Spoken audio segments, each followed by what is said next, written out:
ಬನ್ನಿ ಸ್ನೇಹಿತರೆ, ನಮಸ್ತೆ ಹಿಂದೂಸ್ತಾನ್ ಮೈಸೂರು ಇಂದಿನ ಎಪಿಸೋಡ್ಗೆ ಎಲ್ಲರಿಗೂ ಸ್ವಾಗತ ಸುಸ್ವಾಗತ. ಈ ಖಜುರಾಹೋ ದೇವಸ್ಥಾನದಲ್ಲಿ ಯಾರ್ಯಾರು ರಾಜರಿದ್ದರು, ಖಜುರಾಹೋ ಪ್ಲೇಸಲ್ಲಿ ಅವ್ರ ಯುದ್ಧಗಳನ್ನ ಗೆದ್ದಾಗ ಏನು ಮಾಡಿದ್ರು, ಅವ್ರ ದೇವಸ್ಥಾನಗಳನ್ನ ಕಟ್ಟಿದ್ರು. ಹಾಗೆ 200 ಎಕರೆ ಜಾಗದಲ್ಲಿ 4 ದೇವಸ್ಥಾನಗಳ ಸಮೂಹ ಇದೆ. ಬನ್ನಿ ಒಂದೊಂದೇ ದೇವಸ್ಥಾನ ಸಮೂಹದ ಬಗ್ಗೆ ಮಾತಾಡ್ತೀವಿ.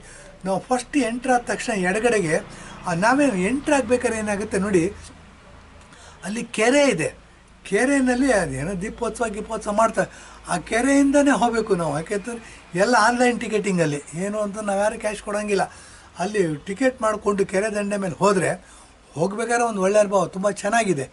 ಅಲ್ಲಿಂದ ಹೋಗಿ ಗೇಟ್ ಒಳಗೆ ಎಂಟ್ರ್ ಆದರೆ ಇದ್ರದ್ದು ನಮ್ಮ ಮೊಬೈಲಲ್ಲಿ ಅದೊಂದು QR ಕೋಡ್ ಬಂದಿರುತ್ತೆ, ಅದನ್ನು ತೋರಿಸ್ಬಿಟ್ಟು ಒಳಗೆ ಹೋಗ್ಬೇಕು. ಹೋದರೆ ಎಡಗಡೆ ಒಂದು ಕ್ಯಾಂಟೀನ್ ಸಿಗುತ್ತೆ. ಕ್ಯಾಂಟೀನ್ ಸ್ವಲ್ಪ ಮುಂದಕ್ಕೆ ಹೋದರೆ ಒಂದು ದೇವಸ್ಥಾನಗಳ ಸಮೂಹ ಸಿಗುತ್ತೆ.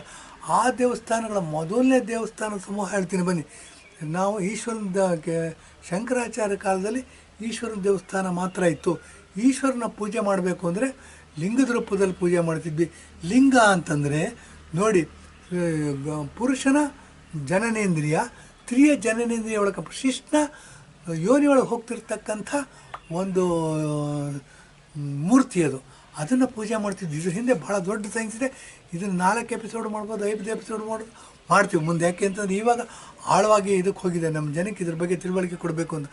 ಹಾಗಾಗಿ ಶಿವ ಏನಿದ್ದಾನೆ, ಲಿಂಗ ಏನಿದೆ, ಸೃಷ್ಟಿಕರ್ತ, ನಾಟ್ ಲಯಕರ್ತ. ನಾವೇನು ಮಾಡಿಬಿಟ್ವಿ, ಯಾರು ಹೇಳಿದ್ರು ಅಂತ ಗೊತ್ತಿಲ್ಲ, ನಮ್ಗೆ ರೆಕಾರ್ಡ್ ಸಿಗೋದಿಲ್ಲ. ಬ್ರಹ್ಮ ಸೃಷ್ಟಿಕರ್ತ, ಶಿವ ಲಯಕರ್ತ ಅಂದ್ಬಿಟ್ವಿ. ಶಿವ ಸೃಷ್ಟಿಕರ್ತ. ಇದನ್ನು ಮುಂದಿನ ಎಪಿಸೋಡಲ್ಲಿ ಮಾಡ್ತೀನಿ, ಯಾಕೆಂದರೆ ಭಾಳ ದೊಡ್ಡ ಸಬ್ಜೆಕ್ಟ್ ಇದು. ಏನಾಗುತ್ತೆ, ಖಜುರಾಹೋಗೆ ಬಂದು ದೇವಸ್ಥಾನದಲ್ಲಿ 200 ಎಕರೆ ಜಾಗದಲ್ಲಿ ದೇವಸ್ಥಾನಗಳ ಸಮೂಹ ಇದೆ ಅಂತ ಹೇಳಿದೆ. ಕ್ಯಾಂಟೀನ್ ಸಿಗುತ್ತೆ, ಕ್ಯಾಂಟೀನ್ ನಂತರ ದೇವಸ್ಥಾನಗಳ ಸಮೂಹ ಸಿಗುತ್ತೆ. ಅದಕ್ಕೆ ಕಂದಾರಿಯ ಮಹಾದೇವ್ ಅಂತ ಕರೀತಾರೆ. ನೋಡಿ, ಕಂದಾರಿಯ ಮಹಾದೇವ್ ಅಂತಂದರೆ ಶಿವ ಇದ್ದಿದ್ದು ಹಿಮಾಲಯ ತಪ್ಪಲದಲ್ಲಿ. ಹಿಮಾಲಯದಲ್ಲಿ -20 ಡಿಗ್ರಿ -30 ಡಿಗ್ರಿ ಸೆಂಟಿಗ್ರೇಡ್ವರೆಗೂ ಹೋಗುತ್ತೆ. ಆದರೂ ಸಹ ಅಲ್ಲಿ ಜನ ಬರೀ ಮೈನಲ್ಲಿರ್ತಾರೆ. ಕೆಲವು ಸಾಧಕರು ಇರ್ತಾರೆ, ನಾವು ನೋಡ್ಬೋದು ಅದನ್ನು. ಹೇಗೆ ಬರೀ ಮೈನಲ್ಲಿ ಇರ್ತಾರೆ? ಚಳಿ ಆಗೋದಿಲ್ವಾ? ನೋಡಿ, ಇದು $1 ಮಿಲಿಯನ್ ಕ್ವಶನ್. ನಾವೇನಾಗುತ್ತೆ, ಇಲ್ಲಿಂದ ಹೋದವ್ರು ಸ್ವೆಟ್ರ್ ಹಾಕ್ಕೊತೀವಿ, ಎಲ್ಲ ಆಗ್ತೀವಿ, ಆದರೂ ನಡ್ಕೊಂಡು ಮೈಯೆಲ್ಲ ಮುದುರ್ಕೊಂಡು ಹಿಂಗೆ ಹೋಗ್ತಿರ್ತೀವಿ. ಇದು ಯಾಕೆ ಅಂತಂದರೆ ಅಲ್ಲಿ ಒಂದು ಪರ್ಟಿಕ್ಯುಲರು ಇದು ಬರುತ್ತೆ. ಏನು ಅಂತಂದರೆ ಗಿಡ ಬರುತ್ತೆ. ಆ ಗಿಡನ ಒಣಗಿಸ್ಬಿಟ್ಟು ಬರ್ನ್ ಮಾಡಿಬಿಟ್ಟು ಅದ್ರ ಬೂದಿ ಹಚ್ಕೋತಾರೆ ಮೈಯಲ್ಲಿ. ಇಡೀ ಮೈಯಿಂದ ಬೆಂಕಿ ಥರ ಶಾಖ ಹೊರಡ್ತಾ ಇರುತ್ತೆ. ಹಾಗಾಗಿ ಅವ್ರು ಬರೀ ಮೈಯಲ್ಲಿ ಇರ್ತಾರೆ. ನಾವಲ್ಲಿ ಇನ್ನೂ ಒಂದು ಪ್ರಕೃತಿ ಅದ್ಭುತ ನೋಡ್ಬೋದು. ಏನು ಅಂತಂದರೆ ಅಷ್ಟು ಐಸ್ ಇರುತ್ತೆ. ಬಿಸಿ ನೀರಿನ ಬುಗ್ಗೆಗಳು ಸಿಗುತ್ತೆ. ಏನು ಅಂತಂದರೆ ಅದನ್ನು ಸ್ಪ್ರಿಂಗ್ಸ್ ಅಂತ ಕರೀತಾರೆ. ಆ ಬಿಸಿ ನೀರಿನ ಬುಗ್ಗೆಗಳು ಸ್ನಾನ ಮಾಡ್ಬೋದು. ಆದರೆ ಸಲ್ಫರ್ ಜಾಸ್ತಿ ಇರುತ್ತೆ. ಸ್ನಾನ ಮಾಡೋದ್ರಿಂದ ಏನಾಯಿತು, ನಾನು 3-4 ಅವರ್ಸ್ ಯಾವುದೋ ಒಂದು ಕುಂಡದಲ್ಲಿ ಸ್ನಾನ ಮಾಡಿಬಿಟ್ಟೆ. ಮೂಗೆಲ್ಲ ಕಪ್ಪಾಗ್ಬಿಟ್ಟಿತ್ತು. 3 ತಿಂಗಳು ಬೇಕಾಯಿತು ಕಪ್ಪೋಗೋದಕ್ಕೆ. ಇದು ಒಂದು ವಿಶೇಷ. ಇದು ಏನು, ಸಲ್ಫರ್ ಜಾಸ್ತಿ ಇರುತ್ತೆ. ಮತ್ತು ಪ್ರಕೃತಿ ಇದು ಮೂಗು ಮಾತ್ರ ಕಪ್ಪಾಗಿತ್ತು, ಯಾಕೆಂದರೆ ಸಾಫ್ಟ್ ಇರುತ್ತೆ. ಇದೆಲ್ಲ ಕಪ್ಪಾಗಿತ್ತು. 3 ತಿಂಗಳು ಬೇಕಾಯಿತು ನಾವು ಕಪ್ಪೋಗೋದಕ್ಕೆ. ಇದನ್ನು ಗಮನದಲ್ಲಿ ಬನ್ನಿ. ಖಜುರಾಹೋನಲ್ಲಿ ಎಡಗಡೆಗೆ ಹೋದ ತಕ್ಷಣ ಕ್ಯಾಂಟೀನು, ಮೊದಲನೇ ದೇವಸ್ಥಾನ ಸಮೂಹ ಸಿಗುತ್ತೆ ಅಂತಂದು. ಈ ಮೊದಲನೇ ದೇವಸ್ಥಾನ ಸಮೂಹ ಕಂದಾರಿಯ ಮಹಾದೇವ್ ಅಂತ ಕರಿತೀವಿ, ಅಂದರೆ ಈಶ್ವರನ ದೇವಸ್ಥಾನ. ಈಶ್ವರನ ದೇವಸ್ಥಾನ ಆದಮೇಲೆ ಜಗದಂಬೆ ಟೆಂಪಲ್ ಅಂತ, ಪಾರ್ವತಿ ಟೆಂಪಲ್. ಯಾಕೆ, ಈ ಮದರ್ ಆಫ್ ಯೂನಿವರ್ಸ್. ಜಗದಂಬೆ ಅಂದರೆ ಮದರ್ ಆಫ್ ಯೂನಿವರ್ಸ್, ಇಡೀ ವಿಶ್ವಕ್ಕೇ ತಾಯಿ ಅಂತ ಕರಿತೀವಿ. ಅವ್ರ ದೇವಸ್ಥಾನ ಇದೆ. ಇದನ್ನು ಮುಗಿಸ್ಕೊಂಡು ಮುಂದಿನ ಸಮೂಹಕ್ಕೆ ಹೋಗ್ಬೋದು. ಮುಂದಿನ ಸಮೂಹ ದೇವಾಲಯ ಸಮೂಹ ಅಂತಂದರೆ ಚಿತ್ರಗುಪ್ತರ ದೇವಸ್ಥಾನ ಅಂತ ಕರೀತಾರೆ ಅದನ್ನು. ಅಲ್ಲೂ ಒಂದು 3-4 ದೇವಸ್ಥಾನ ಇದೆ, ಭಾಳ ಚೆನ್ನಾಗಿದೆ. ಇದರಲ್ಲಿರ್ತಕ್ಕಂಥ ಫೋಟೋಗಳು ನೋಡ್ಬೋದು. ಅದರಲ್ಲಿರ್ತಕ್ಕಂಥ ಸೆಕ್ಸ್ ಆ್ಯಕ್ಟ್ಸ್ ಬಗ್ಗೆ ನೋಡ್ಬೋದು ನೀವು. ಸೆಕ್ಸ್ ಆ್ಯಕ್ಟ್ಸ್ ಬಗ್ಗೆ ಮಾತಾಡಬೇಕು ಅಂತಂದರೆ ನಮ್ಮದು ಇದು ಮಾಡಬೇಕಾಗತ್ತೆ, ಏನಂದರೆ ಕಂಟ್ರೋಲ್ ಬೇಕಾಗತ್ತೆ. ಅದು ಎಲ್ಲರಿಗೂ ಅಲ್ಲ. ಆ ದೃಷ್ಟಿಯಿಂದ ಅದ್ರ ಬಗ್ಗೆ ಯೋಚನೆ ಮಾಡ್ತಾಯಿದ್ವಿ. ಚಿತ್ರಗುಪ್ತನ ದೇವಸ್ಥಾನ, ಸೂರ್ಯನ ದೇವಸ್ಥಾನಗಳಿವೆ. ಅದು 2ನೇ ದೇವಸ್ಥಾನದ ಸಮೂಹ. ಅಲ್ಲಿಂದ ದಾಟ್ಕೊಂಡು ಮುಂದಕ್ಕೆ ಹೋದರೆ ನೋಡಿ, ಬಲಗಡೆಗೆ ಇನ್ನೇನು ಹೊರಗಡೆ ಬರೋ ಡೈರೆಕ್ಷನ್ನಲ್ಲಿ 3ನೇ ದೇವಸ್ಥಾನ ಸಮೂಹ ಸಿಗುತ್ತೆ. ಅದು ವಿಶ್ವನಾಥನ ದೇವಸ್ಥಾನ. ಮತ್ತು ಅಲ್ಲಿ ಪಾರ್ವತಿ ದೇವಸ್ಥಾನ ಇದೆ. ಇಲ್ಲಿ ಅತ್ಯಂತ ಸ್ವಾರಸ್ಯಕರವಾದ ಒಂದು ಸಂಗತಿ ಹೇಳ್ತೀನಿ. ಅನೇಕ ರಾಜರು 9ನೇ ಶತಮಾನದಿಂದ ಹಿಡಿದು 13ನೇ ಶತಮಾನದವರೆಗೂ ಬುಂದೇಲ್ಖಂಡವನ್ನು ಆಳ್ತಾರೆ. ಬುಂದೇಲ್ಖಂಡ ಅಂತ ಅಂದ್ಬಿಟ್ಟಿದ್ದ. ಉತ್ತರ ಪ್ರದೇಶದ ಕೆಲವು ಭಾಗಗಳು ಸೇರ್ಕೊಂಡಿದೆ ಬುಂದೇಲ್ಖಂಡದಲ್ಲಿ, ಮತ್ತು ಸಿಕ್ಕಿಮಿನ ಕೆಲವು ಭಾಗಗಳು ಸೇರ್ಕೊಂಡಿದೆ, ಪಶ್ಚಿಮ ಬಂಗಾಳದ ಕೆಲವು ಭಾಗಗಳು ಸೇರ್ಕೊಂಡಿದೆ, ಮಧ್ಯಪ್ರದೇಶದ ಉತ್ತರ ದಿಕ್ಕಿನಲ್ಲಿರ್ತಕ್ಕಂಥ ಭೂಪ್ರದೇಶ ಇದು ಬುಂದೇಲ್ಖಂಡ ಅಂತಾರೆ.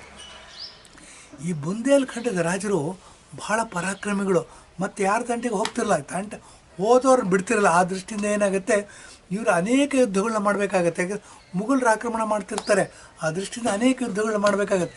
ಪ್ರತಿ ಯುದ್ಧಗಳನ್ನ ಗೆದ್ದಾಗಲೂ, ಪ್ರತಿ ರಾಜ ಗೆದ್ದಾಗಲೂ ನಂದೇನಾದರೂ ಇದಿರಬೇಕು, ಸಾಕ್ಷಿ ಇರಬೇಕು, ನಾನು ಮಾಡಿದ್ದಕ್ಕೆ ಏನಾದರೂ, ಸಾಹಸ ಪಟ್ಟಿದ್ದಕ್ಕೆ ಏನಾದರೂ ಕುರುಹು ಇರಬೇಕು ಅಂತ ಏನು ಮಾಡ್ತಾರೆ, ದೇವಸ್ಥಾನಗಳನ್ನ ಕಟ್ತಾ ಹೋಗ್ತಾರೆ.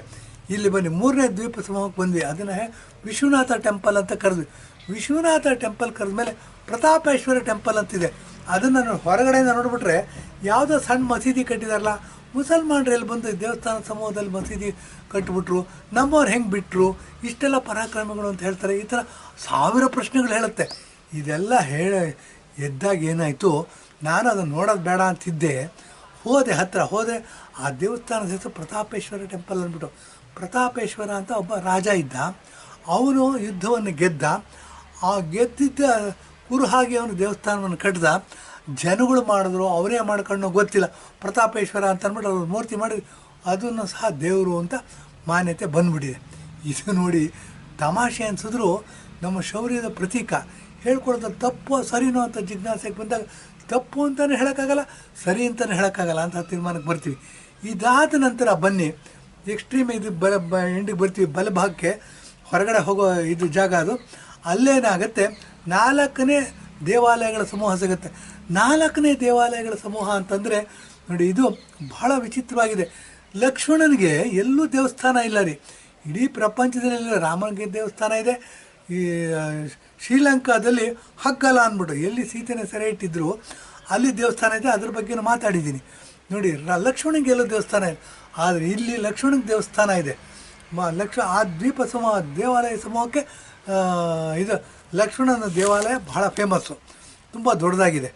ಅದಾದ ನಂತರ ಲಕ್ಷ್ಮೀ ದೇವಸ್ಥಾನ ಇದೆ. ಅದಾದ ನಂತರ ಬನ್ನಿ, ಇನ್ನೂ 2-3 ದೇವಸ್ಥಾನಗಳಿವೆ. ಕಾಳಿ ದೇವಸ್ಥಾನ, ಪಾರ್ವತಿನೇ ಕಾಳಿ ಅಂತೀವಿ ನಾವು. ಪಾರ್ವತಿ ಯಾವಾಗ ರಾಕ್ಷಸನ ಕೊಲ್ಲಬೇಕು ಅಂತ ತನ್ನ ರೌದ್ರಾವತಾರವನ್ನು ತಾಳ್ಕೊಂಡು ಯುದ್ಧ ಸಾಮಗ್ರಿಗಳನ್ನ, ತ್ರಿಶೂಲ, ಭರ್ಜಿ, ಕತ್ರಿಗಳನ್ನ ತಗೊಂಡು ಹೊರಡ್ತಾಳೆ. ಆವಾಗ ಪಾರ್ವತಿನ ಕಾಳಿ ಅಂತೀವಿ, ದುರ್ಗೆ ಅಂತೀವಿ, ಮತ್ತು ಭದ್ರಕಾಳಿ ಅಂತೀವಿ. ಈ ಥರ ಅನೇಕ ಹೆಸರುಗಳಲ್ಲಿ ಕರಿತೀವಿ. ಇದು ಈಶ್ವರನ ಹೆಂಡತಿ, ಇದು ಪಾರ್ವತಿ ಅಂತಲೇ ಹೇಳ್ಬೋದು. ಆ ಪಾರ್ವತಿ ದೇವಸ್ಥಾನ ಇದೆ. ಇದ್ರ ಪಕ್ಕದಲ್ಲಿ ನೋಡಿ, ಖಜುರಾಹೋನಲ್ಲಿ ಅತ್ಯಂತ ಫೇಮಸ್ ಮಾತಂಗೇಶ್ವರ ದೇವಸ್ಥಾನ ಅಂತ. ಮಾತಂಗೇಶ್ವರ ದೇವಸ್ಥಾನ ಅಂತಂದರೆ ಪ್ರಸಿದ್ಧವಾಗಿರ್ತಕ್ಕಂಥ ಈಶ್ವರ ದೇವಸ್ಥಾನ. ಈ ಸಣ್ಣ ದೇವಸ್ಥಾನಗಳಿಗೆಲ್ಲ ಈ ದೇವಸ್ಥಾನ ಸಮೂಹ ಇದೆ, ಅಲ್ಲೆಲ್ಲ ನಾವು ಟಿಕೆಟ್ ತಗೊಂಡು ಹೋಗಬೇಕು. ಇವಾಗ ನಾನು ಹೋಗಿದ್ದು 40 ರೂಪಾಯಿ ಟಿಕೆಟ್ ಒಂದು ದಿವಸಕ್ಕೆ ತಗೊಂಡು ಹೋಗಬೇಕು. ಅದು ಆನ್ಲೈನಲ್ಲೇ ಪೇ ಮಾಡಬೇಕು. QR ಕೋಡಲ್ಲಿ ಇದು ಬರುತ್ತೆ, ಅದನ್ನು 2 ಕಡೆ ಎಂಟ್ರಿ ಮಾಡಿಸ್ಕೊಂಡು ತೊಗೊಂಡು ಹೋಗ್ಬೇಕು. ಇದು ಜ್ಞಾಪಕ ಇರಲಿ. ಇದೇನಾಗುತ್ತೆ, ಮಾತಂಗೇಶ್ವರ ದೇವಸ್ಥಾನ ಏನು ಮಾಡಿದ್ದಾರೆ, ಅದು ಖಜುರಾಹೋ ದೇವಸ್ಥಾನಗಳ ಸಮೂಹದಲ್ಲೇ ಸೇರಿಕೊಂಡಿದೆ. ಈ 4ನೇ ಇದು ಹೇಳಿದ್ನಲ್ಲ ಲಕ್ಷ್ಮಣ ದೇವಾಲಯ ಅಂತ, ಅದಕ್ಕೆ ಸೇರ್ಕೊಂಡಿದೆ. ಆದರೆ ಜನರ ಭಾವನೆಗಳಿಗೆ ಅಡ್ಡಿಪಡಿಸಬಾರ್ದು. ನಾವು ನಮ್ಮದು ಹಿಂದೂ ದೇಶ, ಹಿಂದೂ ಪದ್ಧತಿಗಳಿಗೆ ನಾವು ಆದ್ಯತೆಯನ್ನು ಕೊಡಲೇಬೇಕು ಅಂತ ಸರ್ಕಾರಗಳು ಏನು ಮಾಡಿದೆ, ಒಂದು ಕಾಂಪೌಂಡ್ಗೆ ಒಂದು ಗೋಡೆ ಕಟ್ಟಿಬಿಟ್ಟು ಆ ದೇವಸ್ಥಾನ ಸಾರ್ವಜನಿಕರ ಪ್ರವೇಶಕ್ಕೆ ಮುಕ್ತವಾಗಿಟ್ಟಿದೆ. ಹಾಗಾಗಿ ಆ ಮಾತಂಗೇಶ್ವರ ದೇವಸ್ಥಾನ ಏನಿದೆ ಅದು ದೊಡ್ಡ ಶಿವಲಿಂಗ. ಅದು ಸುಮಾರು ನಾನು ಹೀಗೆ ತಬ್ಬಿಕೊಂಡ್ರೆ ಕ್ಲೋಸ್ ಮಾಡೋಕ್ಕಾಗಲ್ಲ, ಅಷ್ಟು ದೊಡ್ಡದಿದೆ. ಅಂದರೆ ಸುಮಾರು 6 ಇಂದ 8 ಅಡಿ ಡ್ಯಾಮೀಟ್ರ್ ಇರ್ಬೋದು, ಮತ್ತು ಹೈಟ್ ಬಂದ್ಬಿಟ್ಟು ಸುಮಾರು 10 ಅಡಿ 8-10 ಅಡಿ ಇರ್ಬೋದು. ಅದು ದೊಡ್ಡ ಯೋನಿ ಒಳಗೆ ಕೂತಿದೆ. ಆ ಯೋನಿ ಡಯಾಮೀಟ್ರ್ ಎಷ್ಟಿದೆ ಅಂತಂದರೆ ಸುಮಾರು 20-25 ಅಡಿ ಇದೆ. ಅಲ್ಲಿ ಪ್ರದಕ್ಷಿಣೆ ಮಾಡ್ತಕ್ಕಂಥ ಅವಕಾಶ ನನಗೆ ಸಿಕ್ತು. ಇರಲಿ, ಅದು ಬೇರೆ ವಿಷಯ, ಯಾವಾಗಲಾರು ಮಾತಾಡ್ತೀನಿ. ಏನು ಅಂತಂದರೆ ಅದು ಮಾತಂಗೇಶ್ವರ ದೇವಸ್ಥಾನ ಅಂತ. ಮಾತಂಗೇಶ್ವರ ದೇವಸ್ಥಾನ ಅಂದರೆ ಏನು ಅಂದರೆ, ಮಾತಂಗ ಮುನಿಗಳಿದ್ದರು, ಅಲ್ಲಿ ಪೂಜೆ ಮಾಡ್ತಿದ್ರು. ಈ ರಾಜರು ಏನು ಮಾಡಿದ್ರು, ದೇವಸ್ಥಾನವನ್ನು ಕಟ್ಟಿಬಿಟ್ಟು ಅವ್ರ ಸುಪರ್ದಕ್ಕೆ ಕೊಟ್ಟಿದ್ದರು. ಅವರು ಅದರ ಮೇಂಟೆನೆನ್ಸು ಮತ್ತು ಭಕ್ತರಿಗೆ ಬೇಕಾದಂಥ ಊಟದ ವ್ಯವಸ್ಥೆನೆಲ್ಲ ಮಾಡ್ತಿದ್ರು. ಹಾಗಾಗಿ ಏನಾಗಿದೆ, ಈ ಈಶ್ವರಂಗೆ ಮಾತಂಗ ಮುನಿಗಳದ್ದು ಹೆಸರಿಟ್ಬಿಟ್ಟು ಮಾತಂಗೇಶ್ವರ ದೇವಸ್ಥಾನ ಅಂತ ಕರೆದಿದ್ದಾರೆ. ಅದು ಸಾರ್ವಜನಿಕರಿಗೆ ಪ್ರವೇಶ ಮುಕ್ತ. ಅದು ಯಾವುದೇ ಸಾರ್ವಜನಿಕರು ಬೆಳಗ್ಗೆ 6 ಗಂಟೆಯಿಂದ ಹಿಡಿದು ರಾತ್ರಿ 10 ಗಂಟೆವರೆಗೂ ನೋಡ್ಕೊಂಬರ್ಬೋದು. ಅತ್ಯಂತ ಪ್ರಮುಖವಾದ ದೇವಸ್ಥಾನ ಮಾತಂಗೇಶ್ವರ ದೇವಸ್ಥಾನ. ಆದರೆ ಅದನ್ನು ಫ್ರೀ ಮಾಡಿರೋದ್ರಿಂದ, ಸಾರ್ವಜನಿಕರಿಗೆ ಪ್ರವೇಶ ಮುಕ್ತ ಮಾಡಿರೋದ್ರಿಂದ ಅದೇನನ್ಸುತ್ತೆ, ಲಕ್ಷ್ಮಣನ ದೇವಸ್ಥಾನಕ್ಕೆ ಹೊಂದ್ಕೊಂಡಂಗೆ ಬಗಲ್ಗಿದೆ. ಮತ್ತು 4ನೇ ದೇವಾಲಯ ಸಮೂಹಕ್ಕೆ ಬರುತ್ತೆ ಅಂತ ಹೇಳ್ಬೋದು. ಹೀಗೆ ಖಜುರಾಹೋನಲ್ಲಿ ಇದಿಷ್ಟು ದೇವಸ್ಥಾನಗಳು ನಾನು ಏನು ಹೇಳಿದೆ ವೆಸ್ಟರ್ನ್ ಸೆಕ್ಟಾರಲ್ಲಿ ಬರುತ್ತೆ. ಇದಲ್ಲದೆ ಈಸ್ಟರ್ನ್ ಸೆಕ್ಟಾರ್ ದೇವಸ್ಥಾನಗಳಿದೆ, ನಾರ್ದರ್ನ್ ಸೆಕ್ಟಾರ್ ದೇವಸ್ಥಾನಗಳಿದೆ, ಸಾಧಾರಣ ಸೆಕ್ಟಾರ್ ಇನ್ನೊಂದು ಯಾವುದೋ ಸಾಧಾರಣ ಸೆಕ್ಟಾರ್ ಅನ್ಸುತ್ತೆ, ಅಲ್ಲಿ ದೇವಸ್ಥಾನಗಳಿಲ್ಲ. ನೋಡಿ ಇದೇನು ಅಂದರೆ ವಿಷ್ಣುವಿನ ದೇವಸ್ಥಾನ ಇದೆ. ವೆಸ್ಟರ್ನ್ ಸೆಕ್ಟಾರ್ಗೆ ಏನು ಹೋದರೆ ಅಲ್ಲಿ ಚತುರ್ಭುಜ ಬ್ರಹ್ಮನ ದೇವಸ್ಥಾನ ಇದೆ. ಮತ್ತು ಈಸ್ಟರ್ನ್ ಸೆಕ್ಟಾರ್ಗೆ ಬಂದರೆ ಅಲ್ಲಿ ವಾಮನ ಟೆಂಪಲ್ ಅಂದರೆ ವಿಷ್ಣುವಿನ 10 ಅವತಾರಗಳಲ್ಲಿ ಒಂದು ಆ ದೇವಸ್ಥಾನವನ್ನು ಕಟ್ಟಿದ್ದಾರೆ. ಹೀಗೆ ಖಜುರಾಹೋ ಏನಿದೆ ಅಲ್ಲಿ ವಿಶೇಷವಾಗಿ ಗಮನ ನೀಡಬೇಕಾದಂಥ ಇದೇನು ಅಂತಂದರೆ ಸೆಕ್ಸ್ಗಳನ್ನ ಡಿಫರೆಂಟ್ ಭಂಗಿಗಳದ್ದು ಸಹ ಫೋಟೋಗಳಿದೆ. ಅದನ್ನು ಇನ್ನೊಂದು ಎಪಿಸೋಡಲ್ಲಿ ಮಾತಾಡೋಣ. That is not open for everybody, that is only open for adults.